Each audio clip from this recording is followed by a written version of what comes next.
Jika Anda punya nasi basi di rumah, nasi basi itu jangan dibuang. Nasi basi itu bisa kita gunakan sebagai pestisida organik, pestisida alami, yang dengan mampu mencegah atau mengusir atau membasmi hama-hama di tanaman kita. Mau kutu, mau ulat pemakan daun, mau tungau, mau trips, mau kutu kebul, apa saja hama-hamanya bisa diusir oleh nasi basi ini. Apa saja hamanya bisa dibunuh oleh nasi basi ini. Dan bukan cuma itu saja, cara buatnya juga sangat mudah. Ambil nasi basi, masukin ke dalam botol, isi air, kocok-kocok, diamkan selama 3 malam, sudah bisa digunakan untuk membunuh, mengusir, maupun mencegah hama-hama yang sudah ada di tanaman-tanaman kita. Dan 2 kata andalan saya yang akan saya keluarkan sekali lagi untuk statement-statement seperti itu. Yang pertama adalah konyol, dan yang kedua adalah dungu. Kenapa saya bilang itu adalah hal yang konyol dan hal yang dungu kalau kita memanfaatkan nasi basi sebagai pestisida? Karena tidak ada kaitannya sama sekali, Bapak Ibu. Apa hubungannya nasi basi dengan kutu atau serangga atau hama OPT yang menyerang tanaman kita? Korelasinya di mana? Itu aja udah nggak nyambung, udah nggak masuk. Dan hal-hal konyol seperti ini hanya bisa terjadi di Konoha. Di negara lain tidak akan terjadi hal-hal konyol atau dungu seperti ini. Yang terjadi hanya di Konoha saja. Nasi basi dijadikan pestisida. Nasi basi digunakan untuk membunuh hama. Apa kaitannya? Diketawain kita sama dunia kalau kita buat begitu terus. Nah, sekarang kita masuk pada penjelasan ilmu pengetahuan, ilmiahnya. Nasi basi itu datangnya dari nasi, dari beras yang dimasak menjadi nasi. Apa kandungannya? Karbohidrat, gula, vitamin, unsur mineral, dan lain sebagainya. Kandungan terbesar dari nasi itu atau beras itu adalah karbohidrat. Begitupun kalau dia sudah basi, kandungan terbesarnya, persentase terbesarnya adalah karbohidrat. Nah, nasi ini sudah basi, artinya sudah terkontaminasi oleh mikroba, baik itu bakteri maupun jamur. Makanya dia basi. Kalau nasi ini tidak terkontaminasi oleh bakteri atau jamur pengurai, maka nasi ini tidak dikatakan sebagai nasi basi, nasi yang masih layak makan. Tetapi karena sudah terkontaminasi, makanya nasi ini dikatakan sebagai nasi basi. Apa yang mengkontaminasi dia sehingga dia bisa basi? Bakteri yang disebut dengan bakteri Bacillus cereus. Nah, bakteri Bacillus cereus ini Bapak Ibu yang mengkontaminasi nasi kita sehingga nasi kita menjadi basi.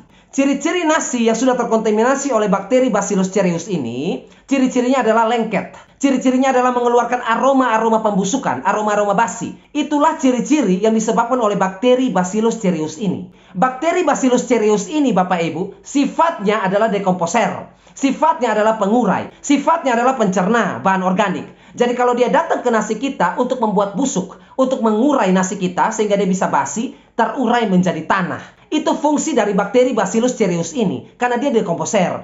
Tetapi yang perlu Bapak Ibu catat, bakteri Bacillus cereus ini Bapak Ibu, sifatnya adalah patogen. Patogen terhadap apa? Patogen terhadap manusia. Patogen berbahaya menyebabkan penyakit terhadap Bapak Ibu dan saya. Itu bakteri Bacillus cereus ini yang membuat nasi kita basi. Jadi kalau nasi kita sudah basi, maka nasi ini sudah mengandung banyak sekali bakteri Bacillus cereus ini di dalamnya. Jadi nasi yang tadinya mengandung karbohidrat, mengandung mineral, mengandung vitamin, sekarang sudah ditambah satu lagi mikroorganisme di dalam, yaitu bakteri Bacillus cereus. Nah, sekarang bahan yang mengandung karbohidrat, bahan yang mengandung vitamin, bahan yang mengandung mineral, bahan yang mengandung bakteri Bacillus cereus, mau kita harapkan apa untuk membunuh kutu? Coba Bapak Ibu jawab.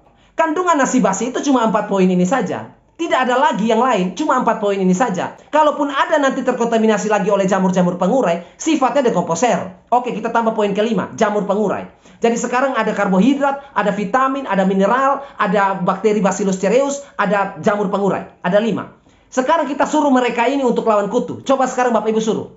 Suruh mereka 5 poin ini suruh lawan kutu, suruh lawan ulat. Bisa nggak yang ada mereka yang dimakan oleh kutu itu? Jadi itu yang tadi saya bilang, konyol-konyol dan dungu-dungu seperti ini hanya bisa terjadi di Konoha. Di negara-negara maju ini diketawain. Cuma Konoha saja yang menggunakan nasi basi sebagai pestisida. Konyol dan dungu. Nah, tadi saya sudah singgung kan, bahwa bakteri Bacillus cereus ini berbahaya sifatnya. Walaupun dia sifatnya dekomposer, pengurai. Tetapi dia bersifat patogen untuk manusia, Bapak Ibu dan saya. Sifat merugikan atau sifat patogenesisnya itu seperti apa? Yang Bapak katakan membahayakan untuk manusia seperti kita yang nonton dan Bapak yang mengatakan. Sifat patogenesis dari bakteri Bacillus cereus ini Bapak Ibu yang menyebabkan penyakit diare pada manusia. Penyakit diare yang disebabkan oleh bakteri Bacillus cereus ini bisa menyebabkan orang dewasa ya, bukan anak-anak, orang dewasa. Bisa sembelit, bisa buang air besar, bisa muntah-muntah, diare dalam waktu 6-18 jam. Bisa juga 24 jam. 1 hari penuh muntah-muntah, kekurangan cairan. Akhirnya dibawa ke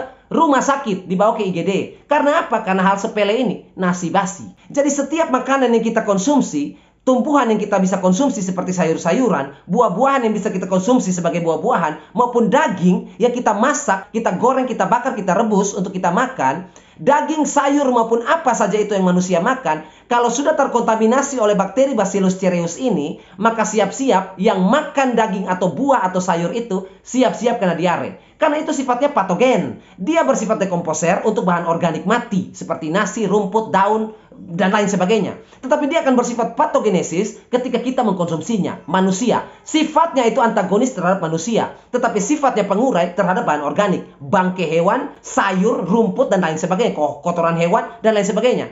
Bahan-bahan kompos yang Bapak Ibu mau pakai dia, jasa dia, Bacillus cereus ini, untuk membuat kompos Bapak Ibu terurai menjadi tanah, bisa. Tetapi kompos itu kan tidak kita makan. Kompos itu bukan bahan konsumsi manusia. Jadi kalau bakteri Bacillus cereus ini mau masuk ke dalam kompos, dalam kohe kambing, kohe sapi, kohe ayam, bodoh amat karena kita nggak makan kohe. Celakanya adalah bakteri Bacillus cereus ini kalau terkontaminasi langsung dengan tanaman-tanaman yang sifatnya konsumsi. Saya kasih contoh, ya, seperti tutorial dungu itu ya. Saya bilang dungu aja. Bayangkan nasi basi dimasukin dalam botol, ya, lalu diisi air, dikocok-kocok, didiamkan di situ 3-4 hari. Setelah itu disaring lalu mulai disemprot ke cabai. Bapak Ibu bayangkan itu konyolnya tuh. Semprot ke sayur sawi, semprot ke sayur kangkung, semprot ke tomat, semprot ke terong. Terus bakteri Bacillus cereus itu masuk ke situ. Bakteri Bacillus cereus ini Bapak Ibu, habitatnya ya saya kasih tahu. Bakteri ini bisa hidup di udara. Catat itu baik-baik. Dia bisa hidup di udara, ya. Yang kedua, dia bisa hidup di tanah. Yang ketiga, dia bisa hidup di air. Bapak Ibu bayangkan saja, udah kalahin Avatar itu, ya. Pengendali air, pengendali tanah, pengendali udara. Seperti itu. Jadi bakteri ini sudah sama seperti Avatar, pengendali segala macam. Seperti itu. Jadi kalau misalnya kita main-main dengan barang-barang begini, ya resikonya adalah orang-orang yang mengkonsumsi tanaman atau sayuran atau buah atau apapun itu, daging, yang sudah terkontaminasi oleh perlakuan Bapak Ibu sendiri yang tidak paham, menyemprot, bakteri Bacillus cereusnya masuk ke dalam situ lalu dikonsumsi, selesailah sudah. Diare satu rumah tangga. Jadi hal sepele seperti ini harus berhati-hati. Kalau tidak paham betul, jangan bikin informasi, jangan bikin tutorial, jangan menyesatkan banyak orang. Saya heran ya Bapak Ibu ya, tiba-tiba banyak sekali pertanyaan tentang nasi basi sebagai pestisida organik. Tiba-tiba banyak yang WA, tiba-tiba banyak yang komentar di YouTube Sisi Lain Tumbuhan. Pak, bahas tentang nasi basi sebagai pestisida dong. Pak, katanya ini ampuh, katanya ini bisa membunuh ulat, katanya ini bisa membunuh kutu kebul, dan lain sebagainya. Lalu saya lihat kok banyak sekali pertanyaan-pertanyaan seperti ini, request-request seperti ini. Ternyata saya lihat tutorial-tutorial yang dibuat itu konyolnya bukan main. Bapak Ibu gini deh, Bapak Ibu coba buka YouTube apa saja, Google apa saja, Facebook apa saja, media sosial apa saja yang pernah membuat informasi tentang pestisida dari nasi basi seperti itu. Bapak Ibu coba dengar baik-baik tutorial yang mereka buat itu. Apakah mereka omong seperti yang saya omong ini? Apakah mereka menjelaskan nasi basi ini seperti yang saya jelaskan ini? Mereka juga nggak paham apa-apa. Mereka hanya bikin tutorial bahwa mereka hanya bilang begini. Ini nasi basi jangan dibuang. Itu poin pertama. Itu nggak ada faedahnya sama sekali tuh. Omongnya nggak ada ilmu. Nasi basi jangan dibuang. Itu poin pertama, udah nggak ada ilmu. Kosong itu omongannya. Yang kedua, siapkan botol. Lebih kosong lagi. Yang ketiga, siapkan air. Itu lebih kosong lagi. Yang keempat, diamkan 3-4 hari. Itu lebih dungu lagi. Lalu setelah itu disaring. Itu lebih dungu lagi. Sudah 5 dungunya ya.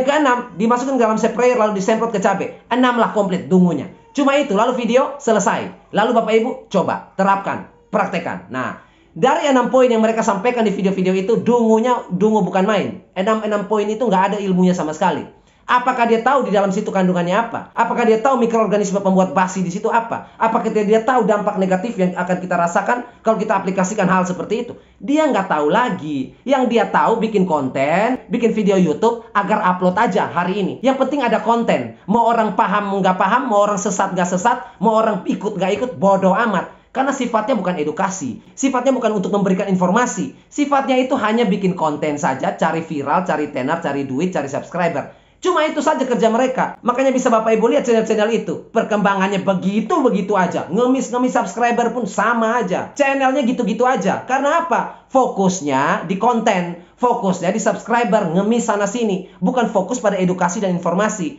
Yang nggak dia paham juga dia omong. Akhirnya Bapak Ibu yang mempraktekkan itu jadi korbannya. Mana mereka pikirkan lagi itu. Mana mereka tahu sampai di situ. Otaknya terbatas. Kapasitas pikirnya terbatas. Ilmu pengetahuannya terbatas. Segala macam terbatas. Dia hanya tahu ambil HP, bikin video, ngoceh sana sini, lalu upload. Itu aja. Dia nggak tahu lagi resiko dan dampak yang nanti Bapak Ibu alami kalau misalnya terapkan yang dia buat bodoh-bodoh seperti itu.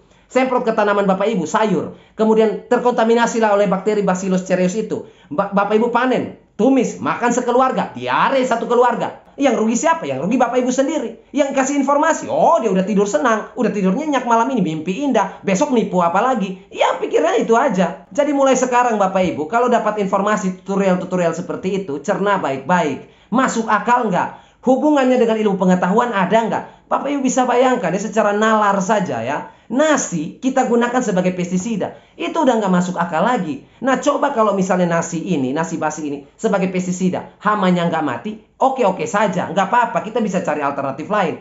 Tapi masalahnya jangka panjangnya ini adalah Bacillus cereusnya ini. Ini yang kita takutkan. Ini patogen berbahaya untuk manusia. Dan setiap makanan-makanan yang beredar luas itu diperiksa Bacillus ini. Termasuk cereus ini. Oleh Badan POM itu diperiksa ini ada cereusnya nggak? Ini ada Bacillus jenis ini nggak? Ada various strain ini nggak? Ada Bacillus spesies ini nggak di sini? Karena ini bisa berbahaya. Ini malah suruh semprot-semprot aja. Nggak tahu apa di dalamnya. Dia tahu nggak basi itu disebabkan oleh apa? Mana dia tahu? Otaknya nggak sampai di situ. Kasih informasi aja. Akhirnya Bapak Ibu yang jadi korbannya. Ya, jadi kurang lebih seperti itu saja informasi kuliah kita hari ini. Terima kasih untuk waktu luangnya. Terima kasih untuk teman-teman yang request dan bertanya yang banyak itu. Semoga sudah terjawab semua pertanyaan Bapak Ibu semua ya dengan nasi basi ini. Kita selesaikan sampai di sini. Sampai jumpa di video informasi selanjutnya dan yang kata saya ucapkan, tetaplah Anda selalu berbagi dan menabur kebaikan.